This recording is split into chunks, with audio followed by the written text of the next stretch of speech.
everyone, welcome back to my channel, and if you're new here, I am Mariana and I interview the brightest minds of physical therapy. So if you want to increase your knowledge, start right now by subscribing to this channel, clicking on the bell so you don't miss anything, give us a thumbs up and share with our friends.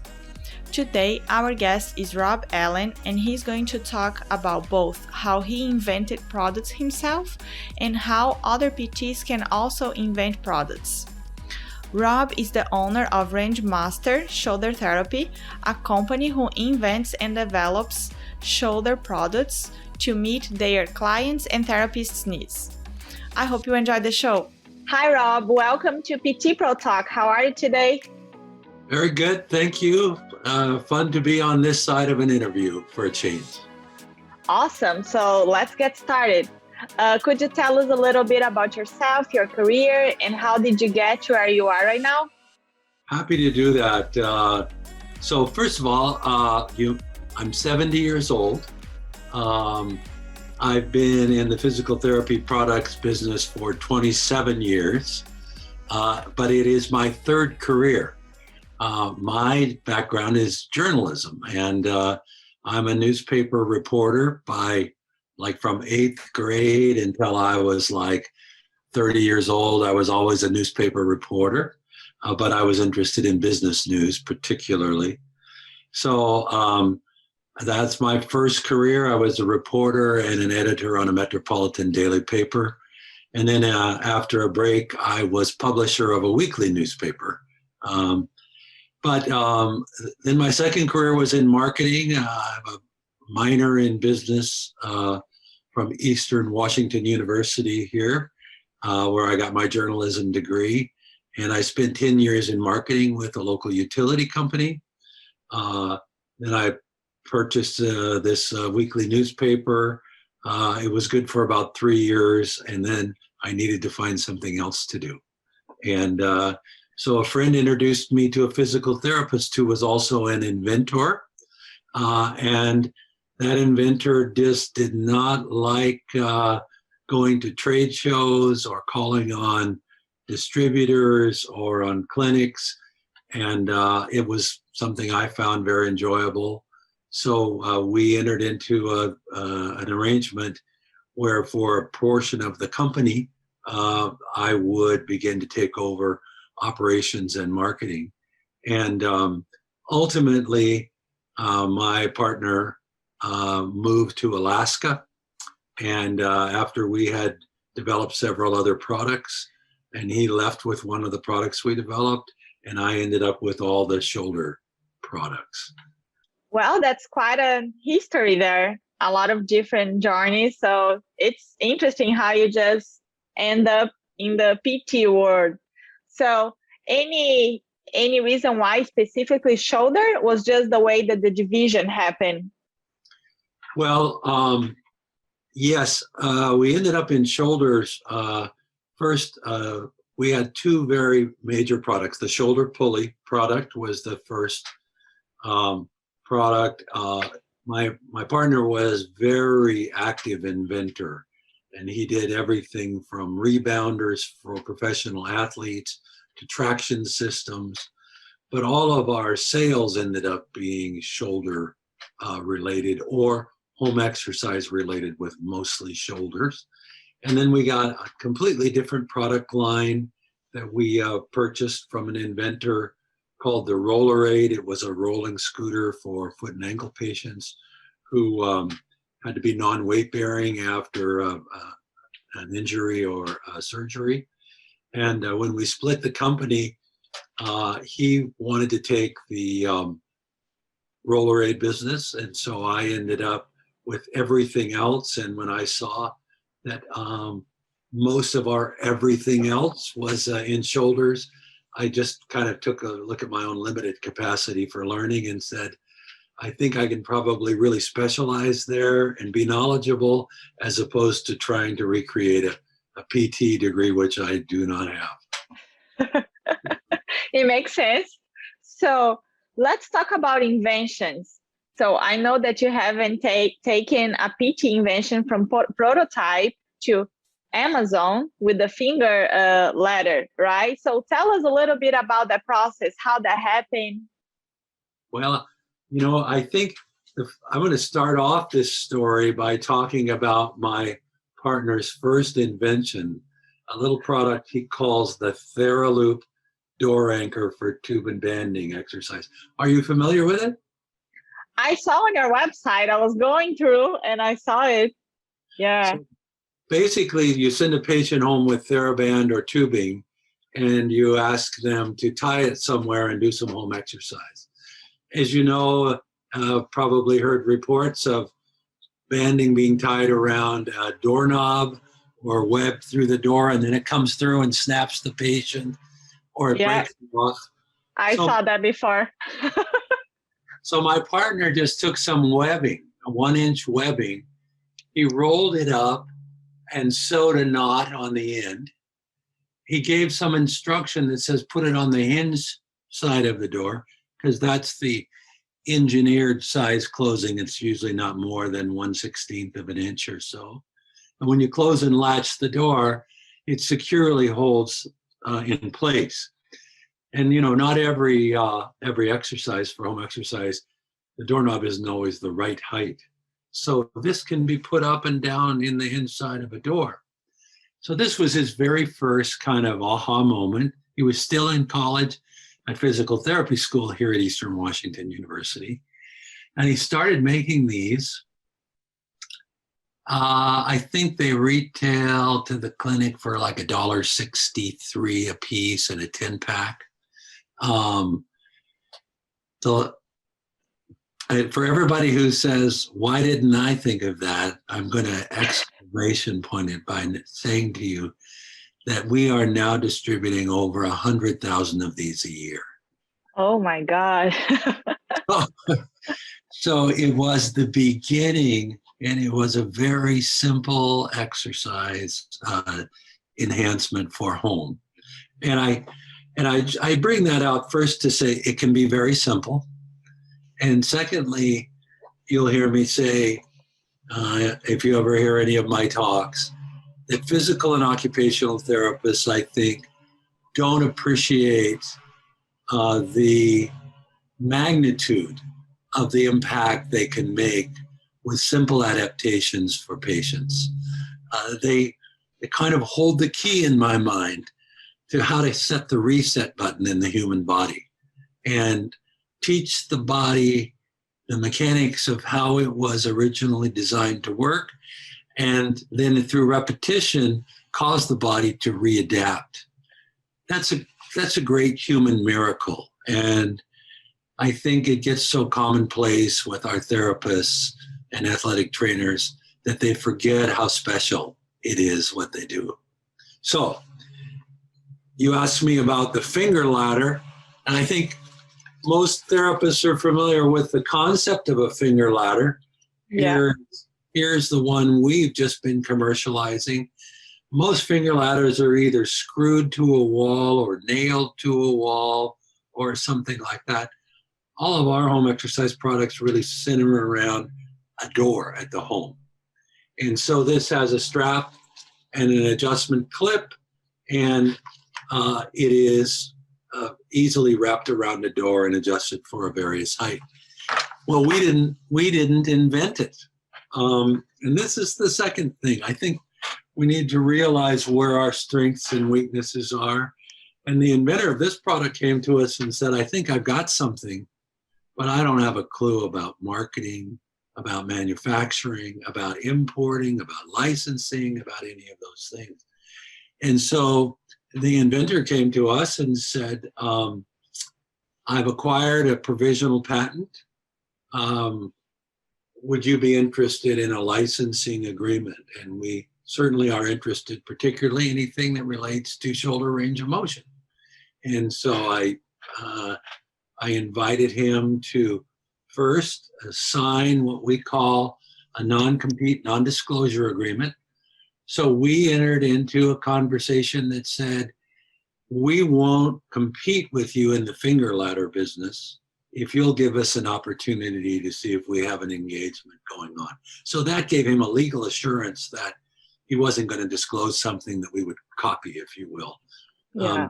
And the language in those agreements says you won't compete in the category, as opposed to just saying you won't compete with this identical product. And so we gave him that assurance, and then we also assured him that we wouldn't disclose any intellectual property that he had created. With that, we went forward.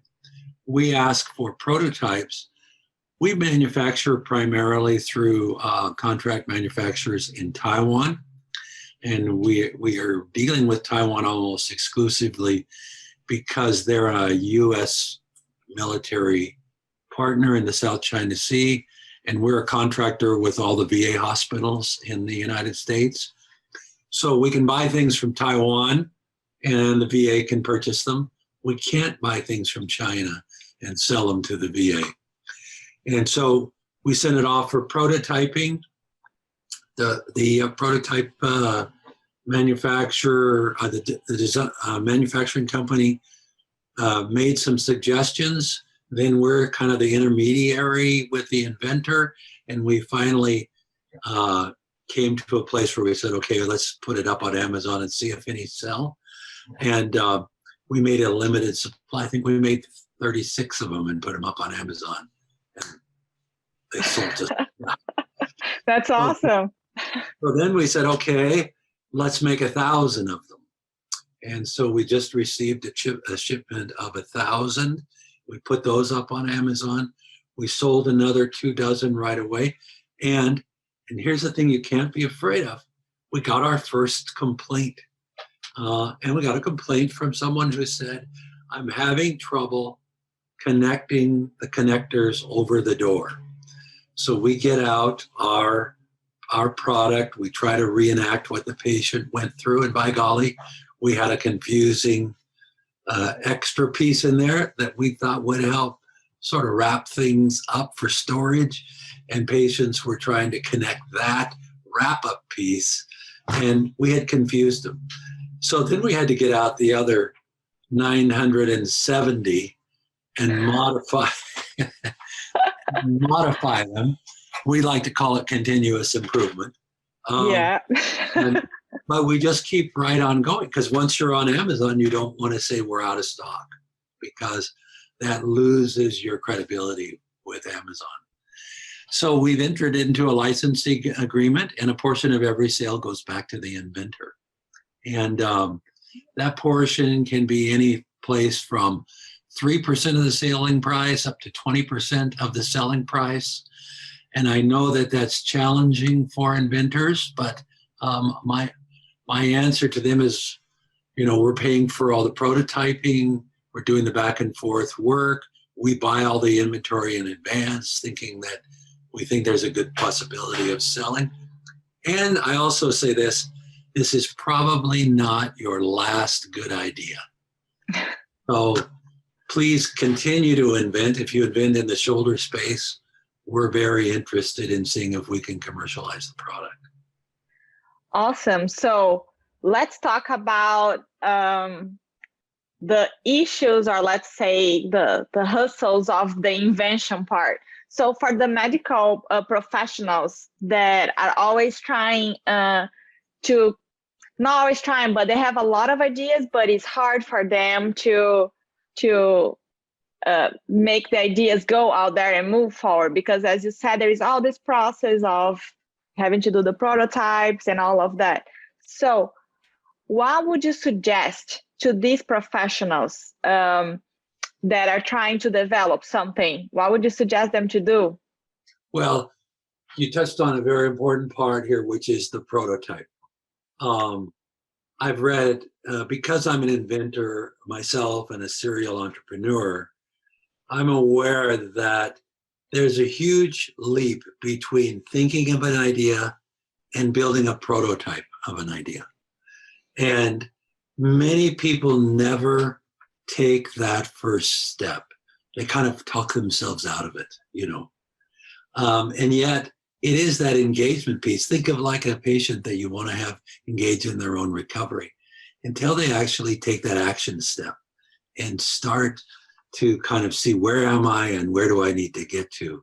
Nothing really happens. And it's the same with their invention. So the first thing I would say is build a prototype.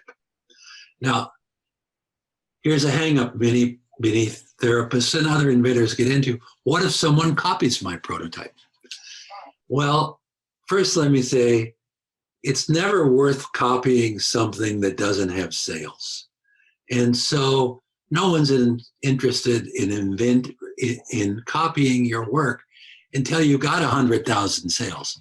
Then everyone's looking over your shoulder, right?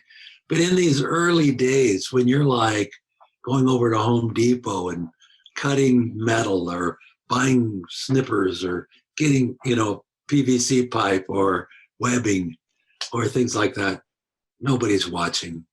It's kind of a paranoia. Build a prototype. Try it out on some patients.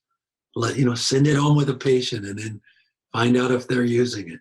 And if they are, then build a few more prototypes, because the patient's going to give you input and you're going to learn from your first mistake. Get a half a dozen made.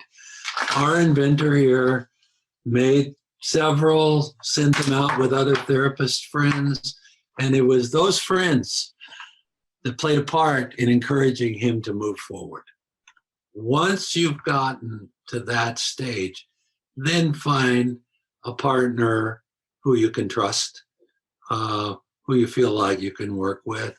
And that's really an iterative back and forth process. It won't always be the first person, but you should look for people that are already working in your category. Awesome. Good tips. So I know that you're always inventing and developing products to meet therapists' and patients' needs. So how do I identify their needs? How can other healthcare professionals also help in that process? Because they are on the day-to-day, so they may see something and think about like, oh, maybe if we adapt this way, that would be good. So how do you have this? Do you have contact with the PTs to develop these products, or that's something that you've been studying and looking into? So how does it work? Well, first of all, we attend as many trade shows and conventions, the National APTA meeting, the National AOTA meeting, the national meetings of orthopedic surgeons. We like to get out there because in the booth right there, you'll get a lot of feedback on products that you're just showing. For example, we had a stretching wand that was working more like a tent pole. You could put together 3 sections and then help the patient do end of range stretching for their shoulder. And one therapist said, hey, I also like to have them do isometric end of range. Once they get out there, then I like to have them pull back.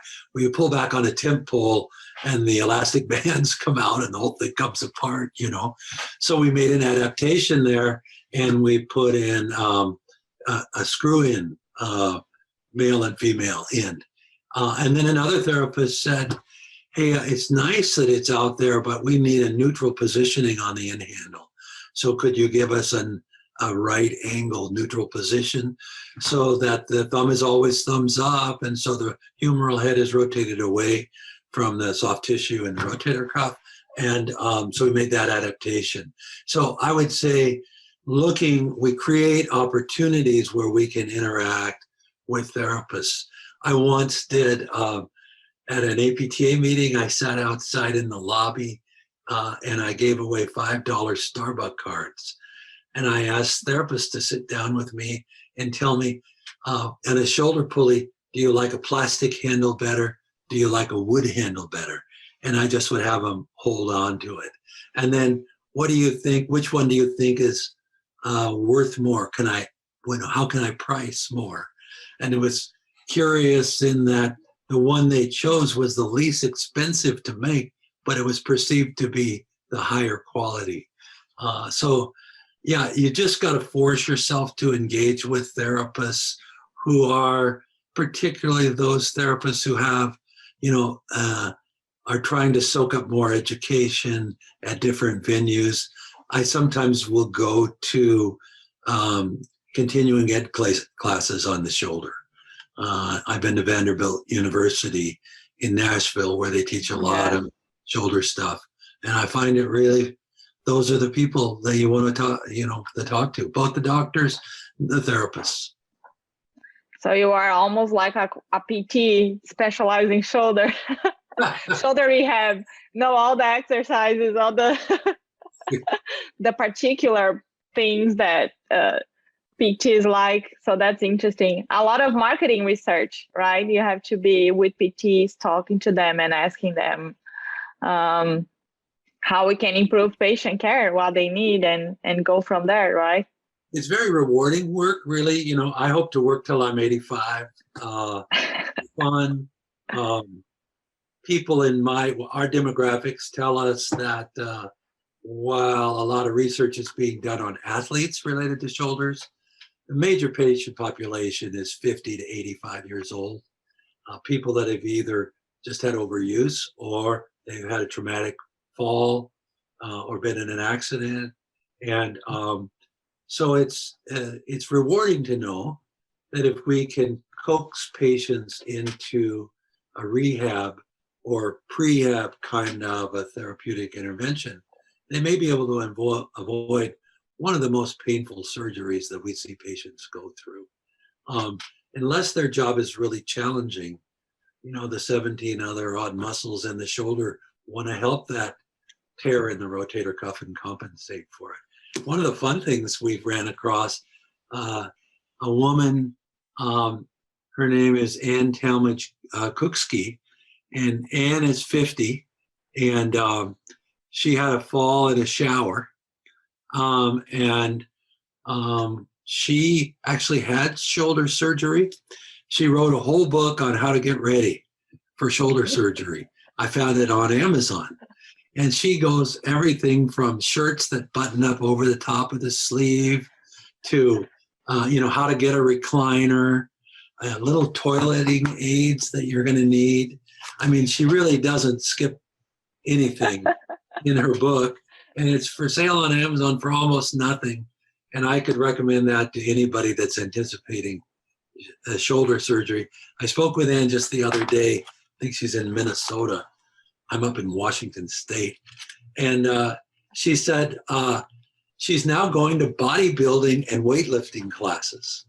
She's completed her rehab, and she started doing like deadlifts and other very, strenuous exercise. Really, because she was very actively involved in her rehabilitation. So it's very rewarding to see if you can help people make an intervention that will help them avoid surgery or have a less painful recovery. Yeah, that's what I was going to say. So you probably hear back from the customers how much your products and your ideas that you develop help them. So that's very rewarding. It is. It's a nice thing to end up doing, for your lifetime work, especially when you're my age and you know that it's the same patient population.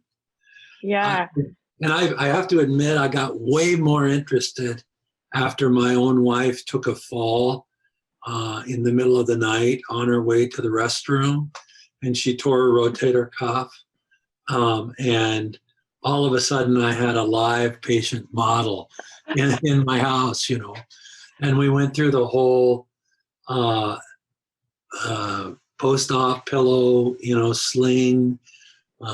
She had problems with the sling rubbing against her neck, and we made some adaptations there. And then we have a pulley product that we did for patients with stroke and a CVA type patient. But we were also starting to show it to patients post-operatively who had muscle tension overflow into the shoulder just from gripping. And my wife had that.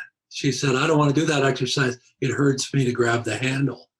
And I said, well, why don't you try this thing that we're doing for a whole different patient population? And that was eye-opening for me too. So you had an opportunity to test a lot of different ideas right there and to develop new products. She was a semi-reluctant, patient. Well, it was the right fit. She was right there, and you need someone to do the try new things. So that was very nice. Yeah.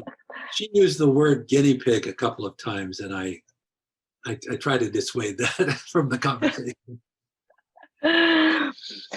So Rob, I saw that you just showed the book. Do you have any other resource of information or anything that you like to share that it could be related to ideas to products or physical therapy or anything about shoulder or anything at all that you enjoy?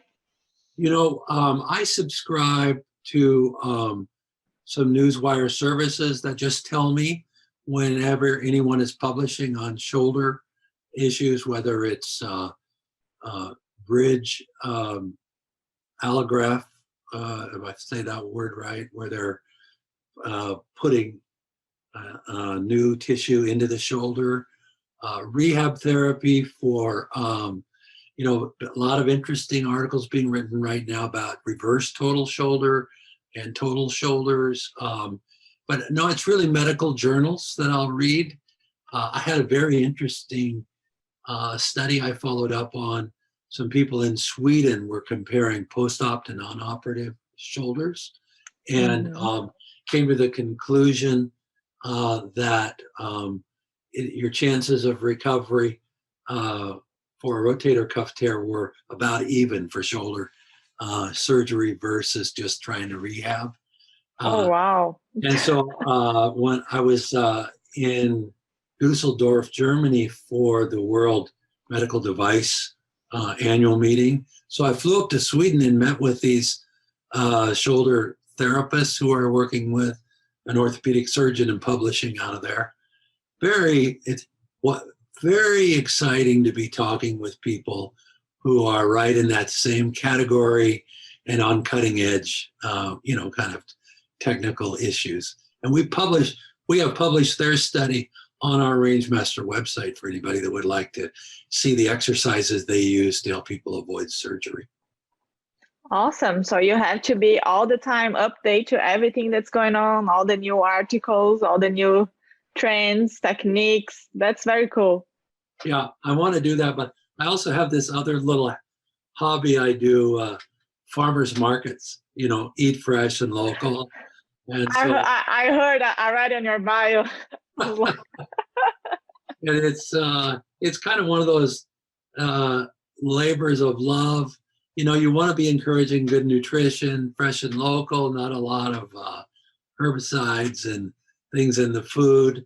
But organizing farmers market, in our market, we have 40 vendors that meet every Tuesday from 3 to 7. And we have live music, and it's like throwing a party every Tuesday in your parking lot. And we have a great time, but now we got other people that want to do it like we do and with us. And so we have 10 markets organized, and, you know, I can't decide whether this is fun or I just gotten myself into trouble. Well, that's something different to do. Exactly. I bet you have fun. We do. We make sure to have fun. And now my question, what would be advice to the clinicians that are starting their careers? So I know you've been passing through a lot of different careers and journeys. So do you have any advice to these clinicians? Well, two things jump into my mind as you ask me about that. I always fashioned myself as a journalist, but the whole newspaper industry has fallen on a very difficult time in the digital world, digital age, and it's been hard to monetize and pay for local journalism. And so it was sad for me to step away, but I was able to translate my joy of doing interviews and reporting into a focused set of research on shoulder therapy. And so it paid dividends for me in another way. Did I ever imagine myself as being in the physical therapy products business? I never did, but I taught myself to fall in love with my job. You know, people will say, follow what you're passionate about, but I'm married with 7 children. You know, My wife is Catholic, and so I just said, okay. But I had to make a living. And so this was an opportunity for me to let myself fall in love with the work. And I'm very pleased to have fallen in love with this work because it's, as I said, a rewarding, area to work in. So I would say, one, let yourself fall in love with your work. And then two, as I indicated earlier, don't diminish the value of the things you invent for your patients, because you may have stumbled upon something that has not just nationwide, but worldwide appeal. Our products are now for sale on Amazon around the world. And, Canada, Mexico, Australia, Spain, all these places, Brazil, Ecuador, we're just getting these little orders that coming in for people that say, gee, I wish I would have thought of this. So I want therapists to know you may be on to a really good idea, and it may not be the first idea. It may be your second idea or third idea, but you're in an environment where good ideas are going to come. Awesome. Absolutely. And last question, what personal qualities or abilities that you think are important to become a successful professional?